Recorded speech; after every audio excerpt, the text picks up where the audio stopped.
Nama saya Sarah Fajira, salam kenal Ustadz. Saya mau sedikit curhat tentang struggle saya di kehidupan karir dan saat ini saya sedang mengalami lowest point. Menurut saya sendiri pribadi, saya sempat hilang aja, tapi nggak healing sama sekali. Akhirnya bermunculan banyak beban pikiran sehingga bingung dan cemas untuk kedepannya, Ustadz. Bagaimana dalam urusan karir dan khususnya jodoh, jadi kayak kepikiran banget sampai kayak susah tidur, cemas jadi bertubi-tubi, akhirnya muncul pikiran-pikiran yang lain. Dan pertanyaan saya adalah apa yang sebaiknya saya lakukan di masa-masa lowest point ini, bagaimana memudahkan proses hilang untuk healing ini gitu untuk diri saya sendiri. Pertama Mbak Sarah, jodoh itu takdir. Kalau dari sisi ketentuan itu takdir. Tapi walaupun kita bicara takdir, Allah nggak mau kita berhenti berikhtiar. Allah nggak pengen kita bicara takdir lalu pasrah. Allah nggak pengen gitu. Yang pasrah itu biar hati kita aja. Tapi tangan, kaki, artinya zahir kita tetap ikhtiar. Itu berlaku untuk jodoh, berlaku untuk rezeki, berlaku untuk karir, berlaku untuk sehat.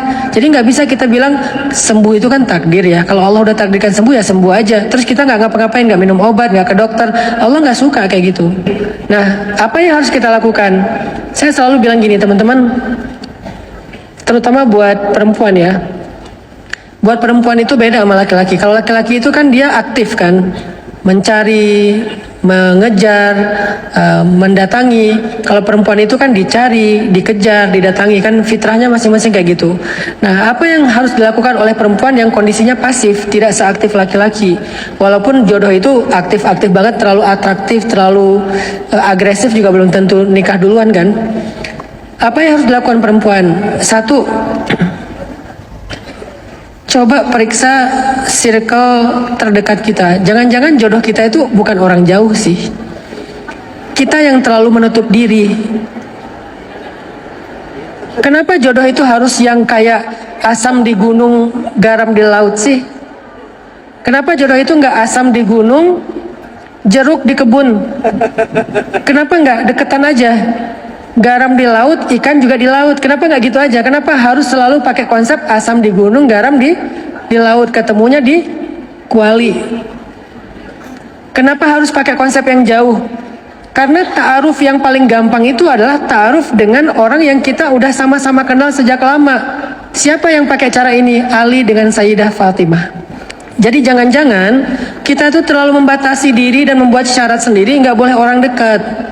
Padahal dengan orang dekat itu lebih gampang loh. Coba lihat ke sebelah rumah kalian. Siapa tahu jodoh kalian emang tinggalnya di sebelahan. Cuman beda dinding doang gitu. Coba lihat sepupu kalian. Siapa tahu sering ketemu pas lebaran. Coba lihat teman SMA kalian. Siapa tahu satu grup sekarang. Coba lihat gitu. Jadi jangan terlalu berpikir yang namanya jodoh itu nggak ketebak jauh banget. Tiba-tiba ketemu kayak sinetron atau kayak di film-film Korea. Nggak selalu kayak gitu juga. Buka diri untuk orang-orang terdekat. Siapa tahu dia memang jodoh kita. Siapa tahu Allah takdirkan itu nggak jauh-jauh sehingga kita nggak terlalu kesulitan untuk mengenal seseorang. Dan kayaknya itu lebih aman sih kata saya. Jauh lebih aman. Terus masalah hilang untuk healing. Mbak Sarah sekarang lagi fokus memperbaiki diri. Sambil memperbaiki diri, coba Mbak Sarah juga berusaha terus untuk menemukan apa sih hal yang paling membahagiakan buat Mbak Sarah, apa hal yang paling bisa bikin Mbak Sarah itu kayak menemukan kehidupan sejatinya, menjadi orang yang bermanfaat mungkin, menjalani hobi mungkin, apa kira-kira yang Mbak Sarah feel alive kalau udah menemukan itu. Nah itu tuh dicari tuh Mbak. Itu yang disebut dengan mencari best version of yourself itu. Jadi kita kalau udah dapetin itu, kita tuh kayak ngerasa capek itu nggak kerasa. Bete itu justru jadi obatnya. Kalau lagi bete itu jadi obatnya. Temukan hal itu dalam hidup, maka kalian benar-benar hidup. Belum tentu yang kalian jalanin sehari-hari selama ini itu adalah itu diri kalian, belum tentu. Bisa jadi kalian hanya menjalani sebuah rutinitas, sebuah tanggung jawab, sebuah keharusan, tapi kalian nggak feel alive kan? Ketika dia udah menemukan itu, walaupun itu bertolak belakang dengan background pendidikan dia ya, tapi dia feel alive banget kalau udah nemuin itu. Gak ada yang bisa merubah dia. Dan total, hasilnya juga maksimal.